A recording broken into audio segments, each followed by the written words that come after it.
இது இலங்கை ஒலிபரப்பு கூட்டுத்தாபனம்.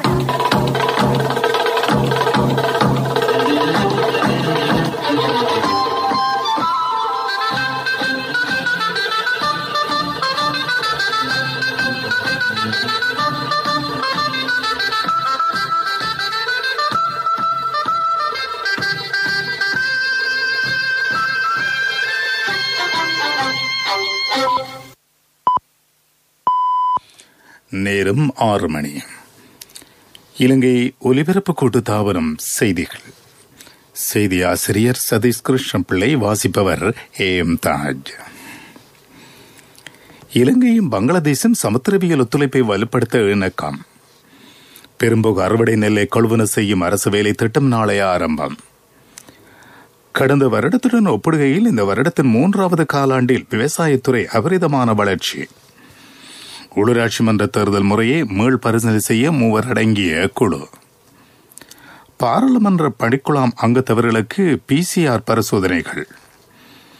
நாட்டின் 20 பிரதான நீர்த்தேக்கங்கள் நிரம்பி வழியின் நிலையில். டொனால்ட் ட்ரம்பை பதவி நீக்கம் செய்யுமாறு அமெரிக்க துணை ஜனாதிபதிக்கு அழுத்தம். பங்களாதேஷ் உள்ளிட்ட பிராந்திய நாடுகளுடன் இனங்காணப்பட்ட துறைகளில் இருதரப்பு உறவுகளை மேம்படுத்திக் கொள்வது தமது அபிலாஷை என ஜனாதிபதி கோட்டாபய ராஜபக்ஷ தெரிவித்துள்ளார். இலங்கைக்கான பங்களாதேஷ் உயர்ஸ்தானிகராக நியமிக்கப்பட்டுள்ள முகமது அரபில் இஸ்லாமின் நற்சான்றிதழ் பத்திரங்களை கையேற்கும் நிகழ்வில் ஜனாதிபதி கருத்து வெளியிட்டார்.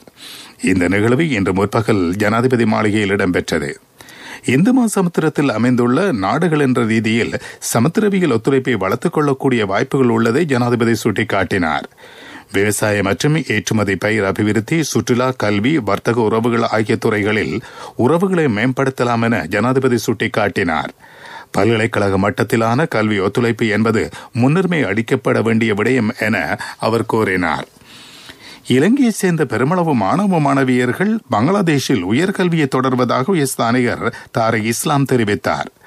பரஸ்பர அனுகூலங்கள் கிடைக்கும் வகையில் தமது கல்வி வசதிகளை இலங்கையில் விஸ்தரிக்க தயார் என அவர் குறிப்பிட்டார்.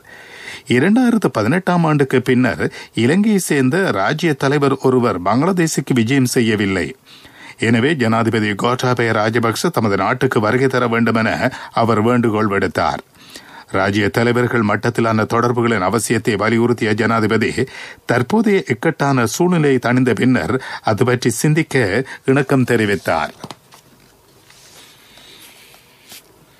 கோவிட்-19 பெருந்தொற்றை சிறப்பாக சமாளித்து நாட்டில் பொருளாதார ஸ்திரத்தன்மையை கட்டியெழுப்பி வருவதாக நிதியமைச்சர் அறிவித்துள்ளது.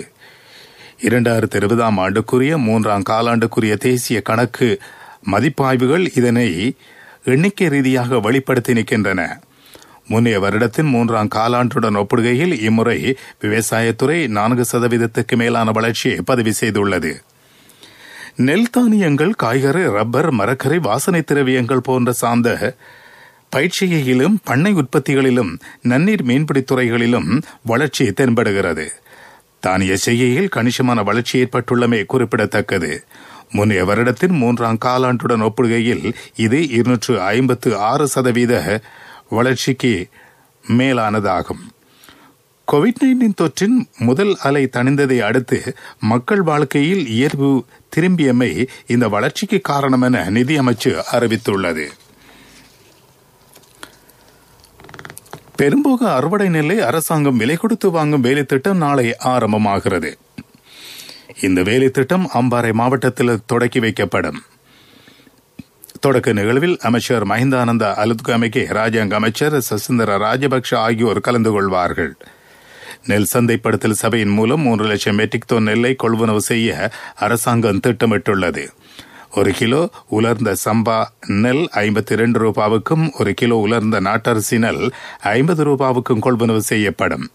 ஈர நெல்லை விலை கொடுத்து வாங்கவும் வசதி ஏற்படுத்தப்பட்டுள்ளது.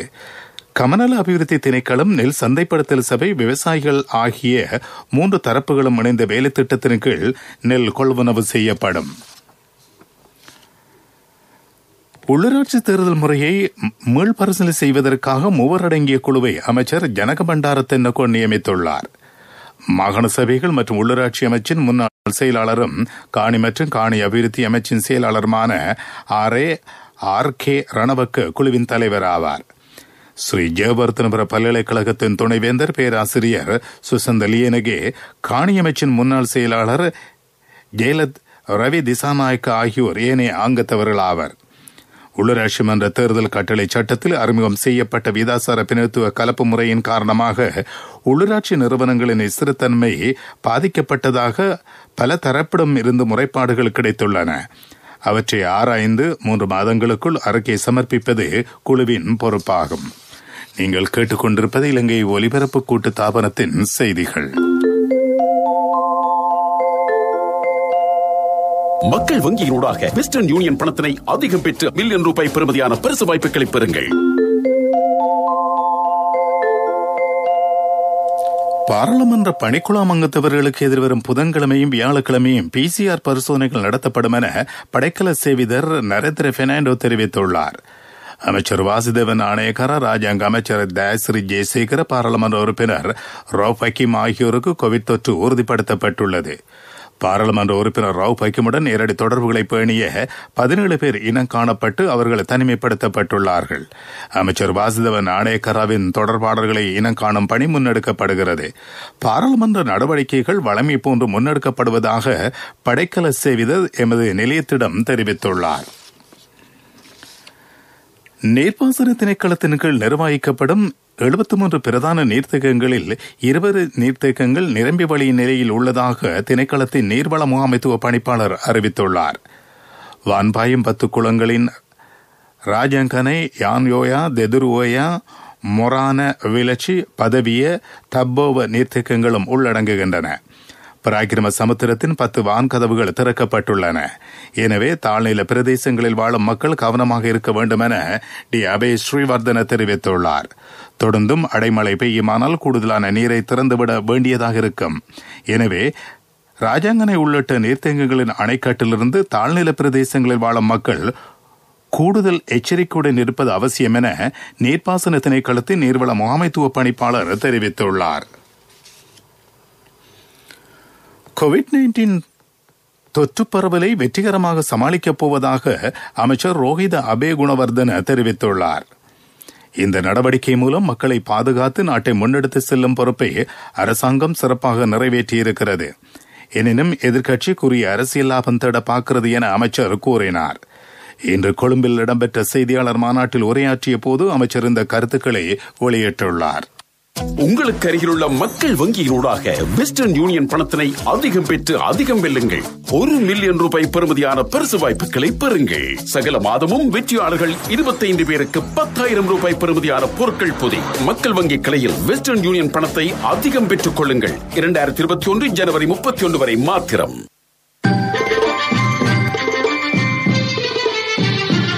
பிரதான செய்தி வழங்குவோர் ஒவ்வொரு வீட்டிலும் இருக்க வேண்டிய வீட்டு வைத்தியர் சித்தாலேப. நாட்டின் இலக்கில் மின்கம்பிகளை கொண்ட முதலாவது நகராக காலியை மாற்றும் திட்டம் பற்றி அமைச்சர் டலஸ் அழகப்பெரும அறிவித்துள்ளார். லங்கா எலக்ட்ரிசிட்டி தனியார் கம்பெனியுடன் இணைந்து முன்னோடி திட்டத்தை வகுத்துள்ளதாக அமைச்சர் கூறினார். காலி மாவட்ட கிராமிய உட்கட்டமைப்பு வசதிகளை அபிவிருத்தி செய்வதற்கான குழுவின் கூட்டத்தில் அவர் உரையாற்றினார். காலி மாவட்டத்தில் 99% மேலான மக்களுக்கு மின்சார வசதிகள் உள்ளன. இதுவரை வசதிகள் இல்லாத குடும்பங்களின் எண்ணிக்கை 2730 ஆகும். இந்த குடும்பங்களுக்கும் அடுத்த ஆண்டுக்குள் மின் வசதிகள் வழங்கப்படும் என அமைச்சர் அழகப்பெரும தெரிவித்துள்ளார்.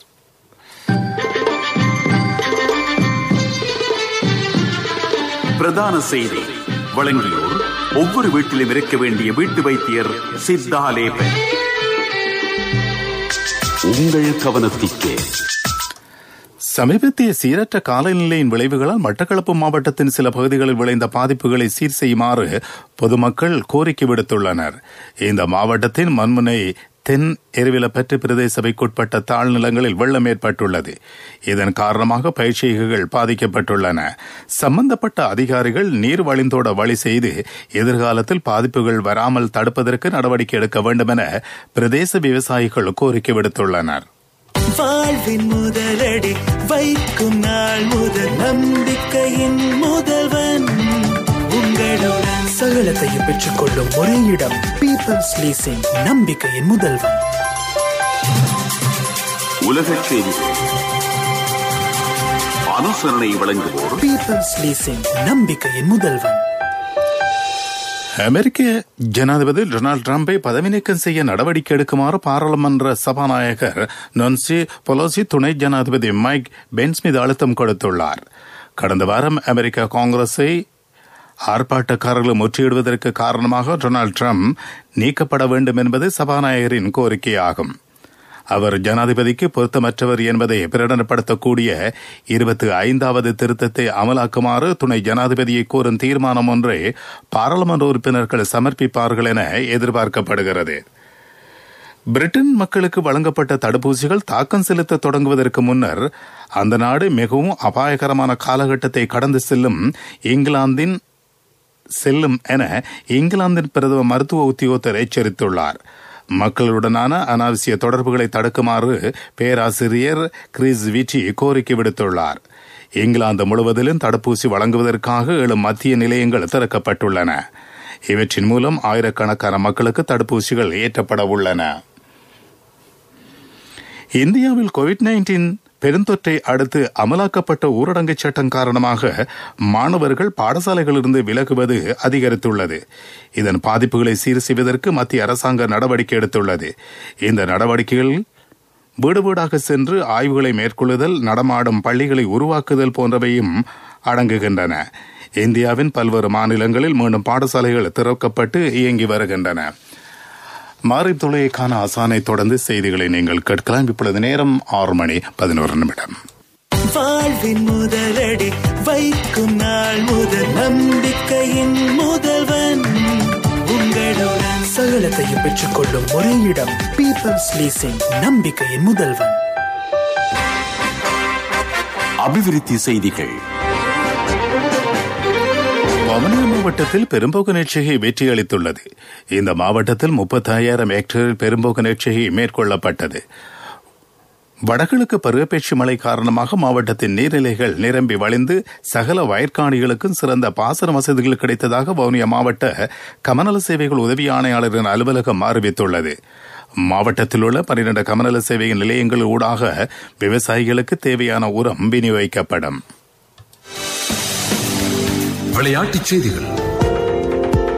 ஸ்ரீலங்கா மொபிட்டல் நிறுவனம் கணனி மூலமான விளையாட்டுகளுக்கு பிரசித்தம் பெற்ற ஸ்வர்ணமியோ மீடியா என்ற நிறுவனத்துடன் கைகோர்த்துள்ளது. இலங்கையில் கணனி மூலமான விளையாட்டுகளுக்கு போதிய வசதிகளை ஏற்படுத்தி அதற்குரிய தளத்தை அறிமுகம் செய்வது மொபிட்டல் நிறுவனத்தின் நோக்கமாகும். அதன் அறிமுக விழா விளையாட்டுத்துறை அமைச்சில் இடம்பெற்றது. அமைச்சர் நாமல் ராஜபக்ஷ, இலங்கைக்கான கனேடியன் உயர்ஸ்தானிகர் டேவிட் மெக்கினன் உள்ளிட்ட முக்கியஸ்தர்கள் கலந்து கொண்டார்கள். இந்திய ஆஸ்திரேலிய அணிகளுக்கு இடையிலான 3வது டெஸ்ட் போட்டி சிட்னியில் வெற்றி தோல்வியின்றி முடிவடைந்துள்ளது.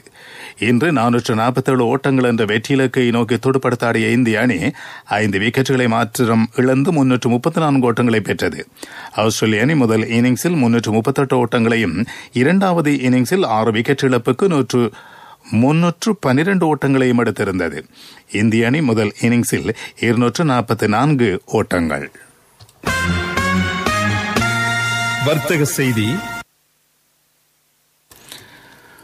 வெளிநாட்டு சுற்றுலா பயணிகளுக்காக நாட்டை மீண்டும் திறக்கையில் அனுசரிக்க வேண்டிய சுகாதார வழிகாட்டிகள் பற்றி சுற்றுலாத்துறை சார்ந்தோருக்கு விளக்கம் அளிக்கப்படுகிறது. சுற்றுலா அபிவிருத்தி அதிகார சபையில் தம்மை பதிவு செய்து கொண்டுள்ள அமைப்புகளின் பிரதிநிதிகளுடனான கூட்டம் இன்று சுற்றுலாத்துறை அமைச்சில் இடம்பெற்றது. இதில் ஹோட்டல் உரிமையாளர்கள், சிறிய மற்றும் நடுத்தர அளவிலான வர்த்தகர்கள், சுற்றுலா சாரதிகள், வழிகாட்டிகள் அடங்கலாக பலரும் பங்கேற்றார்கள். பொருளாதார செய்திகள். அனுசரணை. அண்ணா, 31க்கு நீங்க மகளுக்கு தங்கம் வாங்குவீங்கன்னு நான் எதிர்பார்க்க இல்ல. எந்த தங்கத்துக்கு தங்கம் கொடுக்க முடிஞ்சது எந்த LOLC கிரெடிட் கார்டு இருந்ததால. LOLC ஃபைனான்ஸ் கடன் அட்டை உங்களை மேலும் உயர்த்திட. கோவிட் நெருக்கடி காரணமாக உலக பொருளாதாரம் 4.3% பின்னடைவை எதிர்கொண்டாலும் அது மீண்டும் வளர்ச்சி காண்பதாக உலக வங்கி குழுமத்தின் தலைவர் டேவிட் மல்பாஸ் தெரிவித்துள்ளார். பெருந்தொற்றின் தாக்கத்திலிருந்து மீண்டெழ வேண்டுமானால் வர்த்தக சூழ்நிலைகளை விருத்தி செய்து உற்பத்தி சந்தை நெகிழ்ச்சித்தன்மையை ஏற்படுத்தி ஆட்சி நிர்வாகத்தை வலுப்படுத்த வேண்டும் என உலக வங்கி குழுமத்தின் தலைவர் குறிப்பிட்டுள்ளார். ஐயோ, என்னப்பா இவங்க போக மாட்டேங்கிறாங்களே. ஏய், அந்த வாகனம் ராஜா அண்ணே. தம்பி, என்ன அவசரமா? இல்ல அண்ணே, இப்ப காசுதான் அவசரம். உண்மையாவா? காசு அவசரம்னாலும் தம்பி அவசரப்படாதீங்க. எந்த ஒரு LOLC ஃபைனான்ஸ் கிளையிலும் 3 வீல் புத்தகத்தை வச்சு காசை வாங்கி கொள்ளுங்க. LOLC ஃபைனான்ஸ், வீல் புத்தகத்துக்கு கேஷ், 3 வீல் புத்தகத்துக்கு உடனடியாக கையில் கேஷ். காலநிலை அறிக்கை. இலங்கையின் வளிமண்டலத்தில் ஏற்பட்டுள்ள தாளாக்கம் காரணமாக நாட்டின் பல பாகங்களில் மழையுடன் கூடிய காலநிலை தொடர்ந்து நீடிக்கும் என வளிமண்டல திணைக்களம் அறிவித்துள்ளது. வானம் மப்பும் மந்தாரமாக இருக்கும். வடக்கு கிழக்கு வடமத்திய மத்திய மாகாணங்களில் 150 மில்லிமீட்டருக்கு மேலான அடைமழை எதிர்பார்க்கப்படுகிறது. ஏனைய பாகங்களில் 100 மீட்டருக்கு மேலான மழைவீழ்ச்சி எதிர்பார்க்கப்படுகிறது. வடக்கு வடமத்திய மாகாணங்களிலும் திருகோணமலை மாவட்டத்திலும் காற்றின் வேகம் மணிக்கு 40 முதல் 50 கிலோமீட்டர் வரை அதிகரிக்கலாம். மீண்டும் தலைப்புச் செய்திகள். இலங்கையும் பங்களாதேசும் சமுத்திரவியல் ஒத்துழைப்பை வலுப்படுத்த இணக்கம். பெரும்போக அறுவடை நெல்லை கொள்வனவு செய்யும் அரசு வேலை திட்டம் நாளை ஆரம்பம். கடந்த வருடத்துடன் ஒப்பிடுகையில் இவ்வருடத்தின் 3ஆம் காலாண்டில் விவசாயத்துறை அபரிதமான வளர்ச்சி. உள்ளூராட்சி தேர்தல் முறையை மீள் பரிசீலனை செய்ய 3 அடங்கிய குழு. பாராளுமன்ற பணிக்குழாம் அங்கத்தவர்களுக்கு PCR பரிசோதனைகள். நாட்டின் 20 பிரதான நீர்த்தேக்கங்கள் நிரம்பி வழியும் நிலையில். டொனால்டு டிரம்பை பதவி நீக்கம் செய்யுமாறு அமெரிக்க துணை ஜனாதிபதிக்கு அழுத்தம். இத்துடன் செய்திகள் முடிவடைந்தன.